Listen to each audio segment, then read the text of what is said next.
and this concept of prevention, it starts working, and therefore we have the bigger number of trainings. Now we have two big trainings and 40,000 NATO servicemen are going to participate. That our main threat is our internal being tired. So we are getting tired, and that's absolutely natural. Bonjour, vous regardez l'Ukraine en flammes, une chaîne YouTube en français par l'Ukraine Crisis Media Center. Je m'appelle Tetiana Ogarkova et dans ce projet, on vous raconte comment l'Ukraine résiste face à l'agression russe. L'histoire nous rappelle que certains facteurs, comme par exemple la crédibilité, sont cruciaux pour le succès des efforts déployés par les pays pour prévenir les comportements indésirables des autres. Mais étudier les limites de ces efforts est tout aussi important pour identifier une stratégie efficace. Nous vivons dans un monde où la stabilité géopolitique repose en grande partie sur le confinement. Mais comment prouver que le confinement fonctionne? Dans l'épisode d'aujourd'hui, nous allons parler de la politique de confinement par rapport à la politique de prévention, des forces et des faiblesses de chaque approche, de leur contexte historique et de leur pertinence dans le monde complexe aujourd'hui. Si vous voulez en savoir plus, continuez à regarder cette vidéo et n'oubliez pas à vous abonner à notre chaîne YouTube pour ne pas manquer nos vidéos à venir. La faible réaction de l'Occident lorsque les lignes rouges sont franchies peut rendre les agresseurs, tels la Russie, plus sûrs d'eux. Il est essentiel de s'en souvenir quand on réfléchit aux conflits possibles à travers le monde. Le gouvernement américain, les principaux membres de l'OTAN et les pays occidentaux savent qu'aucun agresseur potentiel ne devrait sous-estimer sa force réelle et sa détermination à l'utiliser. Le cofondateur de l'Ukraine Crisis Media Center, l'ancien ambassadeur de l'Ukraine aux États-Unis, Valeriy Chaly, estime que le confinement et la prévention ont façonné le cours de l'histoire et continuent d'influencer la prise de décision mondiale. Écoutons-le. So I feel that there are two main trends, or we can say two tracks. The first one says that the policy of deterioration will prevail. So how can we see that? Deterrence policy. So not in fact when it's announcing the preventive actions, so they have their concept has changed. The policy, the prevention policy. So when they understood what has happened in Ukraine and how fast all these crimes were committed in Ukraine against the civilians, and now the countries which border on the Russian Federation and also the Baltic countries, they want to have more military components in the countries. And for example, they are asking the military bases, the nuclear weapons, and they wanted to prevent any further actions from the side of the Russian Federation. And this concept of prevention, it starts working, and therefore we have the bigger number of trainings. Now we have two big trainings and 40,000 NATO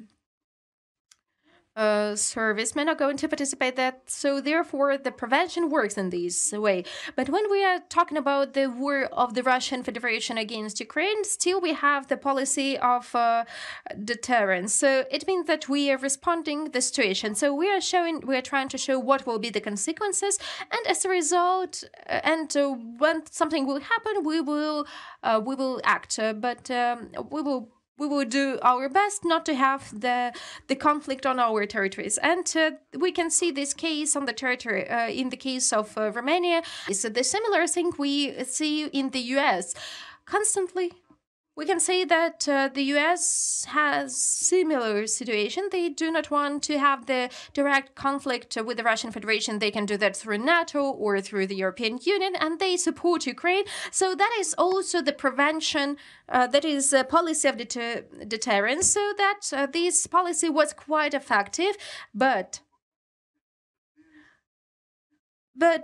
it was resultative after 4 decades, and we do not have 4 decades to resolve this issue. And the second concept is the policy of prevention, to undertake the prevention steps to show the enemy that they are going to prevent something, but they want to show their capability now and here. And in this concept, for example, now we can see that we finally have the trainings, as far as I understand, that is Sea Breeze, Bulgaria, to Republic of Turkey, Ukraine, and the other is close to Dunai. So maybe there are not going to be the warships, but there would be the ships which are going to demine the sea. So NATO has actually everything, and they are using that. So that is a first signal. That is my personal opinion. But I have seen how people hoped that having the U.S. jet or the warship in the Black Sea, that is something which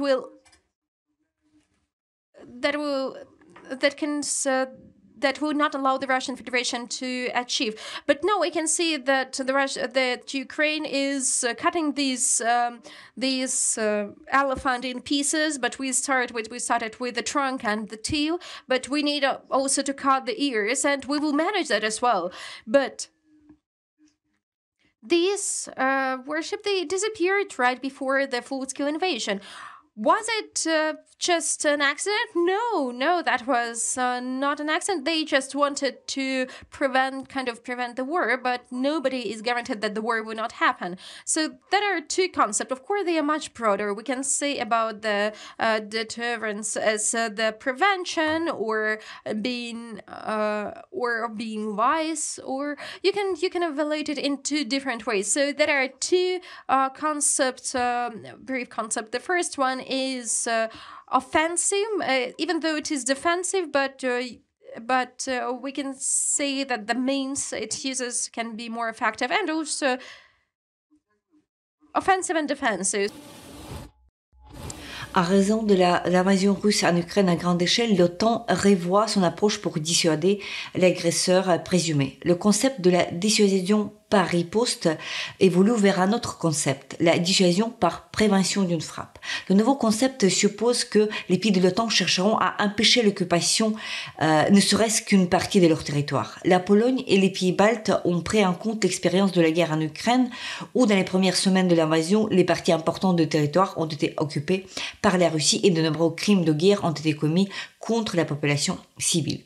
Daniil Lubkivski, directeur du Forum pour la sécurité de Kiev et l'ancien vice-ministre des Affaires étrangères de l'Ukraine, parlera de la réponse de l'Alliance aux événements actuels en Ukraine et des défis qui pourraient l'entendre. Écoutons-le. I think that the response of alliance to the events in Romania, as far as I remember, or the general Secretary General, or NATO, or someone from the Secretariat, that NATO does not consider and cannot see any kind of intention from the Russian Federation to show aggression against the alliance state. The Secretary General said that they do not see the motives of the attack of the Russian Federation. Yes, and in this phrase, in my opinion, you can see the controversivity of this situation, which we have in the framework of alliance, and of course it affects the position of Secretary General on how he considers these actions of the Russian Federation. Of course, we have the general concept on how we evaluate it.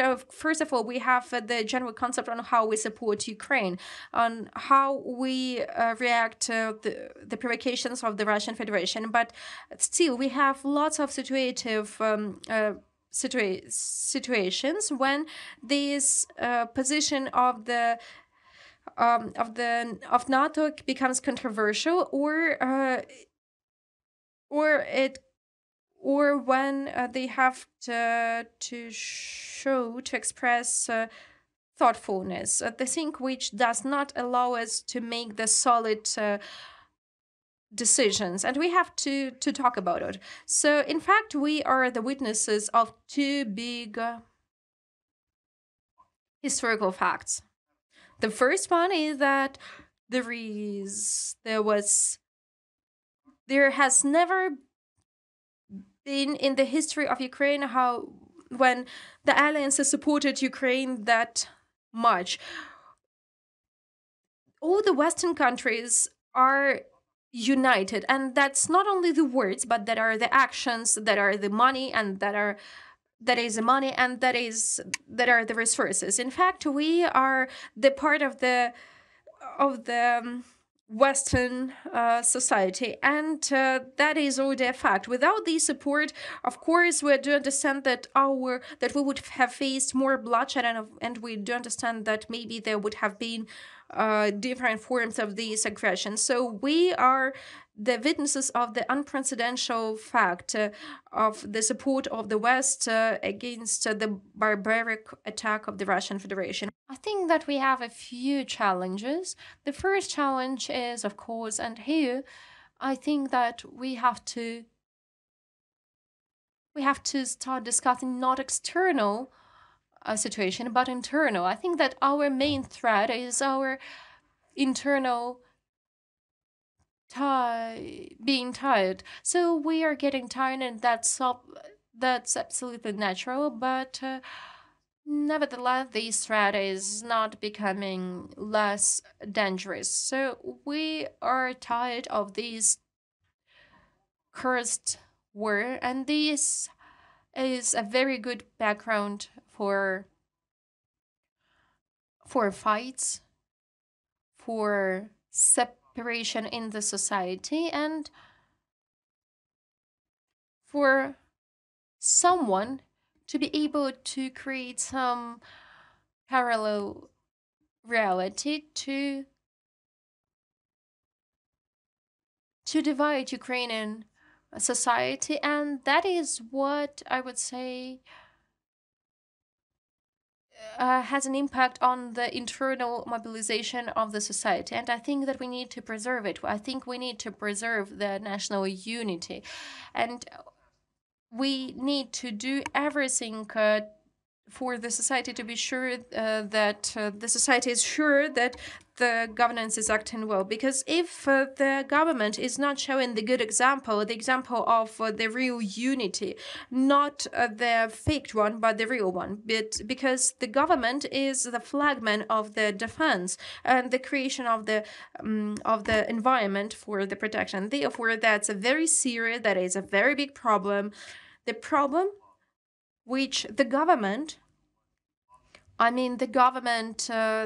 both government and Ukrainian political, have to be serious about, because being tired is very dangerous. It creates the grounds for the separation in the society, and also concerns. And these concerns will lead to the conflicts with our Western partners. That is what the Russian Federation wants. And therefore, these long-term, in this case, long-term strategic thinking is a basis for the next steps. The second aspect is that we are going to be told that the West is tired of supporting Ukraine. They are going to do that because that matches our internal depression, which we are.